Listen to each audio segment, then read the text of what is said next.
সোনার মন্দির বললেই চোখের সামনে ভেসে ওঠে ঝলমলে সোনায় মোড়া এই স্বর্ণ মন্দিরটিকে। কিন্তু জানেন কি, শুরুতেই এই মন্দিরে এক ফোঁটা সোনাও ছিল না। পাঞ্জাবের গোল্ডেন টেম্পল শুধু একটি মন্দির নয়, এটি সমতা, ভক্তি আর মানবতার এক অনন্য প্রতীক। এর ইতিহাস শুরু হয় ষোড়শ শতকে, যখন শিখদের চতুর্থ গুরু রামদাস অমৃতসরে একটি পবিত্র সরোবর খননের কাজ শুরু করেন।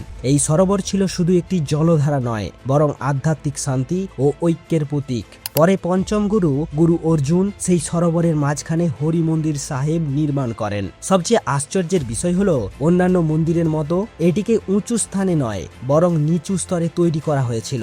এর কারণ ছিল খুবই সিম্পল। এখানে প্রবেশ করতে হলে মানুষকে নিচে নামতে হয়, যেন অহংকার ত্যাগ করে বিনয়ের সাথে ঈশ্বরের সামনে দাঁড়ানো যায়। আরও একটি এই মন্দিরের অসাধারণ বৈশিষ্ট্য ছিল এর 4টি প্রবেশদ্বার।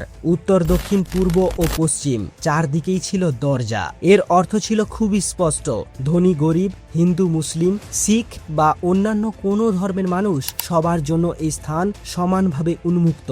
1604 সালে গুরু অর্জুন এখানে আদি গ্রন্থ প্রতিষ্ঠা করেন। সেই মুহূর্ত থেকেই হরিমন্দির সাহেব শিখ ধর্মের অন্যতম প্রধান আধ্যাত্মিক কেন্দ্র হয়ে ওঠে। তবে আজ আমরা যে সোনালী রূপ দেখি তা অনেক পরে এসেছে। 19বিংশ শতকে মহারাজা রণজিৎ সিং মন্দিরটির ওপরের অংশে সোনার আবরণ দেওয়ার উদ্যোগ নেন। মার্বেল, সূক্ষ্ম কারুকাজ এবং সোনার অলঙ্কারে তিনি মন্দিরকে এক অনন্য সৌন্দর্যে সাজিয়ে তোলেন। তাই গোল্ডেন টেম্পলের গল্প শুধু সোনা বা স্থাপত্যের গল্প নয়, এটি এমন এক দর্শনের গল্প যেখানে ঈশ্বরের ঘরে প্রবেশের আগে মানুষকে নিজের অহংকার নামিয়ে রাখতে হয়।